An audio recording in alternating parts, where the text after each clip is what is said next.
ගයක් හදනකොට වර්ග අඩිගාන නැත්නම් මේ ස්ක්වයර් ෆීට් එකකට කීයක් යනවද? ස්ක්වයර් ෆීට් එකට මේ ගාන නම් වර්ග අඩි මෙච්චරක් තියෙනවා යන්නේ මෙච්චරයි.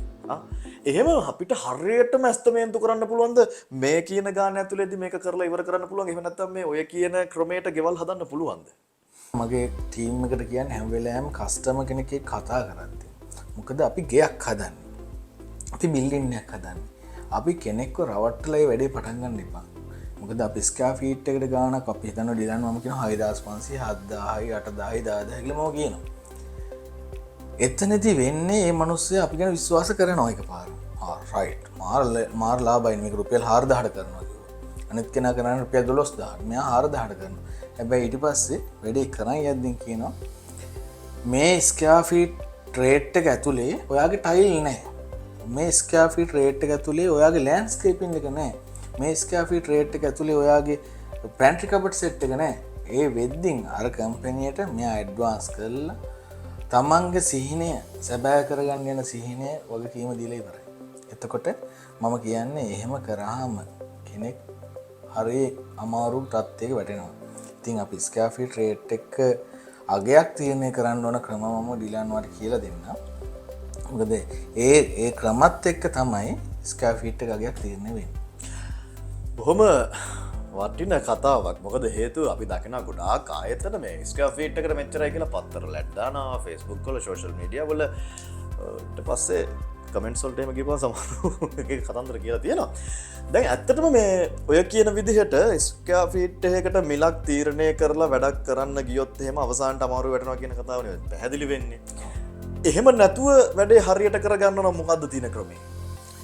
එහෙම නැතුව හරියට වැඩේ කරගන්න නම් හරි ඩීටේල් ඩ්‍රෝවින් එකක් තියෙන්න ඕනේ. ඒ ඩ්‍රෝවින් එක ඩීටේල් BOQ එකක් හදලා තියෙන්න ඕනේ. එතකොට ඩීටේල් ඩ්‍රෝවින් එක කියන්නේ දිලාන් අපි කියමු ඩ්‍රෝවින්ස් වර්ග ගොඩක් තියෙනවා. ආර්කිටෙක්චර් ඩ්‍රෝවින් තියෙනවා, ස්ට්‍රක්චරල් ඩ්‍රෝවින් තියෙනවා, MEP ඩ්‍රෝවින්ස් තියෙනවා. වගේ ඩ්‍රෝවින්ස් වර්ග කීපයක් තියෙනවා.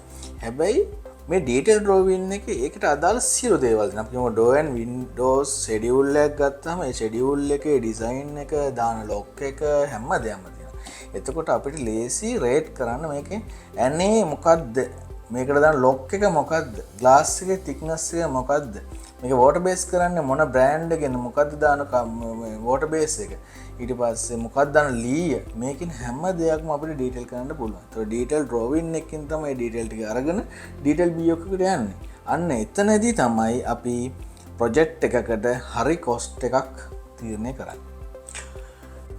එහෙමනම් ඉතින් ඔබ ඔබේ නිවස හදනකොට ඔය කියන කාරණා පිළිබඳව කල්පනා කරාද කියලා දෙපාරක් හිතන්න වෙනවා.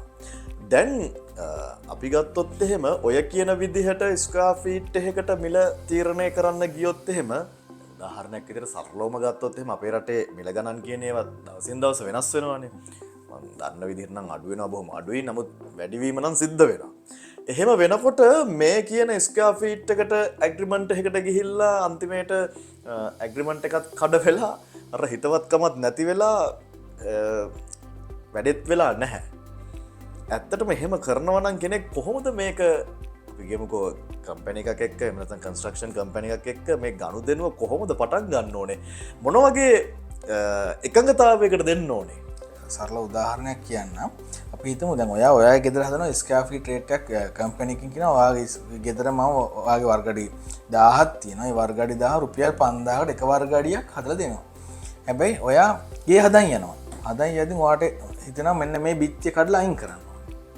එතකොට ඒ කම්පැනිය කොහොමද තීරණය කරන්නේ ඒ බිත්තිය ආපහු බිල්ඩ් අප් වෙනවද කඩනවද ඒවට යන කොස්ට් එක මොකක්ද? හරි කොස්ට් එක ඇනලයිස් කරගන්න කොස්ට් එක තීරණය කරගන්න ඩොකියුමන්ට් එකක් නේ. මම ඉස්සෙල්ලා කිව්වා වගේ හරියට BOQ එකක් කියන්න ඕනේ, ඩීටේල් BOQ එකක් කියන්න ඕනේ ප්‍රොජෙක්ට් එක පටන් ගන්න ඉස්සෙල්ලා. ඒ BOQ එක ඒ ආයතනෙන් හදනවා නම් ඒකට අදාළ ආර්කිටෙක්ට් කෙනෙක් ඉන්නවා කියලා හිතන්න. ඒ ආර්කිටෙක්ට් අනිවාර්යයෙන් මේ BOQ එක චෙක් කරලා ඒ ආර්කිටෙක්ගේ ඩීටේල්ස් අපි මෝල්ඩින්ග්ස් තියෙන්න පුළුවන්, ෆිනිෂින් අයිටම් වෙනස් වෙන්න පුළුවන්. මේවා හැම දෙයක්ම ඒ BOQ එකේ අන්තර්ගත වෙනවද කියලා ආර්කිටෙක්ට් චෙක් කරලා ඒක එයා ඇප්‍රූවල් කරන්න ඕනේ. ඒ ආර්කිටෙක්ට් කෙනෙක් ඉන්නවනේ ආර්කිටෙක්ට් ඒක චෙක් කරලා ඇප්‍රූවල් කරන්න ඕනේ. ස්ට්‍රක්චර් ඉංජිනේර් එයාගේ කම්බි ඩීටේල්ස් සහ කොන්ක්‍රීට් ඩීටේල් අදාළ හැම දෙයක්ම ඒ BOQ එකේ ඉන්ක්ලූඩ් වෙනවද කියලා එයා අනුමත කරන්න ඕනේ. එහෙම කරාම හරි ඇනලයිස් එක අපිට එනවා. අනික ඩිලාන් ප්‍රොජෙක්ට් එකේදී කොස්ට් එක තීරණය ක්‍රම කීපයක් තියෙනවා. එකක් තමයි ප්‍රොජෙක්ට් අපි කියමුකෝ ස්ක්වයර් ෆීට් 1000ක ගෙදරකට කෙනෙක් කියන වර්ගඩියක් රුපියල් 8-10න් කරනවා. තව කෙනෙක් කියනවා ඒ ගෙදරම වර්ගඩියක් රුපියල් 10000න් කරනවා.